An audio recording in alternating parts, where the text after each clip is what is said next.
Hello everybody, and welcome to another episode of How Much is Too Much. In case you don't know me, my name is Viv. I own a lot of books, as you might be able to tell, and this is my May wrap-up video. So all the books that I read in May, and there are a lot. There's 26, who am I gonna kid? You already know this. I'm putting it in like the thumbnail, putting it everywhere, because 26 books is that's too much. As a person who loves to read, I think that reading 26 books in a month is too much. And I did it anyways, because I have no self-control, and I generally don't have any other hobbies. I'm just gonna put that out there. I don't have any other hobbies. My hobby is reading. My life is reading. And for the last month, I didn't have any school. I just had a little bit of work that I had to do. But I didn't have any schoolwork, so I'm already justifying why I read so much. Anyway, I think it's time to jump straight into the books because there are a lot of them, and we don't have that much time. I don't want to spend all evening sitting here. It's not even evening, it's like the afternoon. It's 3:20 p.m. So I have no idea how I'm going to structure this, but we're just going to go for it. I think I'm going to start with the fantasy books and then walk over to the romance books, because there are a lot more romance books than fantasy books, I think. Let's jump into this. Alrighty, where are my fantasy books? Right here. Okay, we're gonna start with the reread of the month, which is ACOTAR. Now, I'm not gonna talk about ACOTAR at all because A, you know ACOTAR, and B, I made a whole entire video on it that I'm gonna link down below, but you can just take a look at it and see what I thought about it in depth in this video, because this is one of my favorite series and I love it. That's all. Moving on to the next fantasy books, this one. We have Six Scorched Roses. This is the novella to The Serpent and the Wings of Night, and I made the mistake of reading this after I read the second book, but you should read it before reading the second book. I think that makes a lot more sense. This one was actually, for a novella, this was incredible. I gave this a 4.5 stars rating because I liked it a lot. I like this entire series a lot, and I'm going to talk about the second book in a second.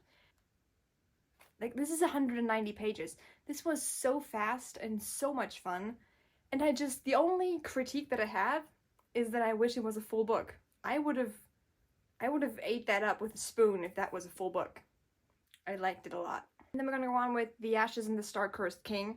These titles are very much complex, and I hate saying them because I always make mistakes while saying them. But this book was also so much fun, and I think I enjoyed the second book more than I enjoyed the first book. And I think that is an unpopular opinion, but this was like a 4.75 star read for me. This was not a 5-star read. It just didn't hit that hard, but it hit a lot. So that's all that matters to me. And I'm really happy with this, and you should definitely go pick this one up. But this is the second book in the series, and I am just obsessed. That's all I have to say. Sticking with the fantasy books, we have Zodiac Academy. This is the second Zodiac Academy book. It's also very much reflecting, but I have to say that I didn't like the first book, and I think the second book is a little better than the first one, but I'm just not a fan of bully romance.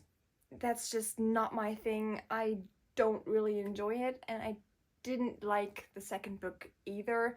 I have a very hard time distinguishing between Darcy and what's-her-face, Tori. So I can't tell who is who, and I never remember. It's so confusing, and I don't like the whole entire concept of this series. They are free on Kindle Unlimited, so if you want to pick them up, I think that's the cheapest way to pick them up. Just get the subscription for 1 month and then read them all in one go. Okay, and for the next fantasy book and the last fantasy book, I have to pick up my Kindle, which has a low battery, of course it does. The next book that I read was Taken by Fate. Also, I put some stickers in the back of my Kindle. I have this cute little bee on like the pop socket, and I have some other cute stickers. I got the green Kindle. I'm not sure if I even showed you. Probably like on my Instagram I did. But I got the green Kindle with the 16 gigabytes. I just wanted the green one. So I had to get the bigger storage one. But I have used this thing so much in the 3 weeks that I had it. So I think I've read like 20 books on there already. And it's been a wild time, but I loved it so much and I'm very, very happy with it. And if you've thought of getting a Kindle, please get one. Anyways, Taken by Fate. So Taken by Fate, I have an arc for the third book, which is already out and I'm a little late. But I was not expecting to love this book as much as I did. If you enjoyed like ACOTAR, the world is pretty similar, but it's more of an adult fantasy vibe than the first ACOTAR book. And it's a little darker and a lot more disturbing things can happen. As far as vibes go, I think the closest thing that I could compare it to is From Blood and Ash. I loved that series until it got really weird in the end. Taken by Fate was actually such a fun time to read, and I'm very, very excited to get into the rest of the series. I can't wait. I like this so much. If you want to, you can pick it up. It's also on Kindle Unlimited. It's really fun. Now we are moving on to Capturing the Devil, which is the fourth and last book in the Stalking Jack the Ripper series. Now with this book series, I am already in love. I was in love since the first book, then the third one was not so much my cup of tea, just because Mephistopheles was not my thing. It reminded me a little too much of reading Faust, like by Goethe, in school, because that is like mandatory to read in German school. And I was so confused by it that he had like the same name as like the devil in that book, and I wasn't a fan. But this book, like the last one, was really, really good again. I really, really enjoyed this. I think this was like a 4.5-star read for me. And I was very, very happy with this, how it turned out, how the ending played out, with the relationships. And I think the best thing about these books is the trauma. This sounds so wrong, but the main character, like Audrey Rose, has so much trauma that's not ignored, and she just carries that with her throughout all the books. And I think that the way that this mental health of like her mental health is like captured in this book is very, very good. Like it makes sense. We are moving on to the romance books. Exciting. Okay, so we're gonna start with a series that I've already talked about, that I've already made a video about, so I'm just gonna hold the books up. Gonna tell you that it's Haunting and Hunting Adeline, and that I did not like them. I rated them as low as I could, which on Goodreads is 1 star, and on every other platform that I can rate books on, it's like a 1/4 of a star. I did not like them. But then again, I went into them knowing that I wouldn't like them because these are just too dark for me. I just can't really understand it. I don't enjoy them. It's like torture for my mind. So if you like them, that's a you thing, but I didn't like them, and that's just my personal opinion. I'm just not into that. And I think with that, I can just put these books aside. I said I wasn't going to talk about them, and still, I talked about them. So next up, I read the entire Vancouver Wolves series and the first book of the Vancouver Mafia series. I'm just gonna say this really fast. All of these books were a 3-star read for me. They were all alright. They were not outstanding. These are the first, like the Vancouver Wolves series is a hockey romance series about 4 different guys in the same hockey team, and this is basically each their own romance. They're fun to read. They're free on Kindle Unlimited, so I read them on there. They're also free on Audible, so if you have Audible, you can just download them as the free audiobook. You don't have to use any credits. They're just there. They're all really mediocre romances that you can just binge in like a day, 2 days. Like the last one, the Dark Russian Angel is what it's called. I enjoyed that as well. It's also like a 3-star read for me. It was okay. It wasn't as dark, which is what I enjoyed. So even though it is like a dark romance, it wasn't as horrible as I had imagined, because I'm not that much into like the dark romance, if you couldn't tell. We're gonna stay with the Kindle Unlimited books, and we're gonna go to these two. I'm starting with the first book, which is Faking with Benefits. Now, this is a reverse harem romance, if you can't tell by the 4 people on the cover. It is also fake dating. But what I find really interesting is that this is like a polyamorous relationship. And it is like, it makes a lot of sense to me. It's not that it's confusing. It's very well integrated in the story and it makes sense. And each of them have their own little romance that links together, and it's really, really beautiful. For me personally, that helped me like a little to understand how maybe a polyamorous relationship could work. Of course, I have no idea. I'm an asexual grey romantic who is definitely not interested in having multiple people. I don't even want one person, you know? Anyway, I then also read the second book. There's 2 more, which I think I'm gonna read just because they're so fun to read, but they're very repetitive. These books were also like 3-star reads for me. They were fun to read. They were just not that outstanding, but I was really happy about them. I expected them to be worse than they actually were. So if you want a fun read again, these are on Kindle Unlimited. They're free to read. Just pick them up. I think they're fun. Next up, we're moving to Tessa Bailey books that I read this month. This seems to be like a common thing that I do. I finished the Hot and Hammered series with Tools of Engagement. This is like a small town romance that's kind of cute. The male main character has his niece to take care of because his sister just vanished, and the whole town's helping, and this is sort of like a romance. I would say this is a grumpy romance.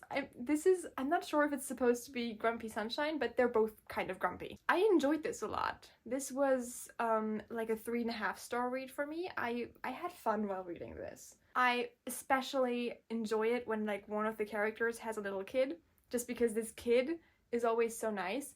And sometimes I have the feeling that these kids are like, they're not written very well. But in this case, the kid was written very well, and the kid wasn't written like as a too old of a character or like unrealistically. So I was really happy with this. Moving on to the next series of Tessa Bailey books, we have It Happened One Summer and Hook, Line, Sinker. Now, I'm just gonna really quickly say these are also small town romance, but like small town fisher romances. Like the guys are both fishermen, and they have this little town, and the girls are both very high maintenance, high class LA girls that are thrown into this fisher village, and they're really cute. This is really cute. I personally enjoyed Hook, Line, Sinker a lot more than I did It Happened One Summer. The main character in this one was just way more relatable to me than the one in this. I have no idea what they're called. Hannah and Piper. So I like Hannah more than I like Piper. Anyway, these are fun. Pick them up. These were both 4-star reads for me, so I liked them a little more. Well, this was a 3.5 and this was a 4-star read for me. So you should definitely pick them up and read them because they're good. We're now moving on to the hockey romances that I read. I read this one. This is Mile High by Liz Tomford. I have to say that I really, really like this book. I did not make any notes on it. I can just see that I read it, but I really enjoyed this. This is the romance between a hockey player who is like a really grumpy guy who doesn't like anybody in his space, and his flight attendant, basically. And I was so invested in their story. I was so happy. I really liked the world setup.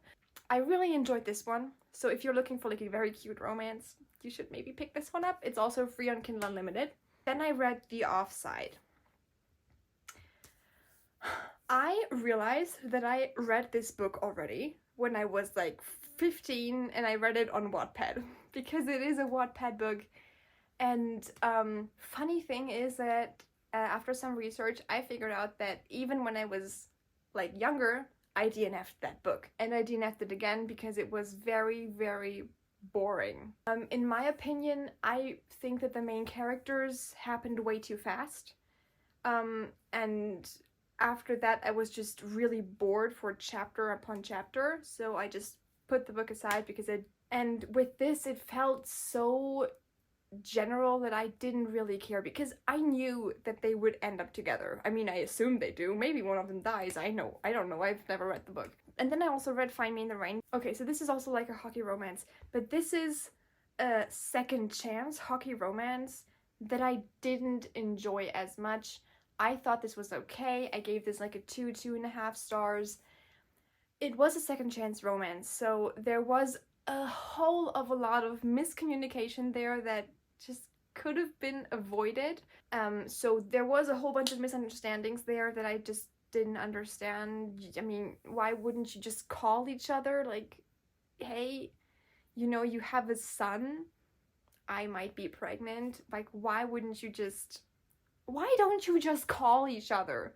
It's not that hard to communicate with people. Like, especially when it's about children. Anyway, that's what bothered me about this book so much. The last series that I read was the Chestnut Spring series. I am so good with names today. I am really excited about this. This is Flawless, Heartless, and Powerless. This is just so fun. Okay, these are small town romances, but instead of like the fishing ones that we had earlier, these are cowboy romances.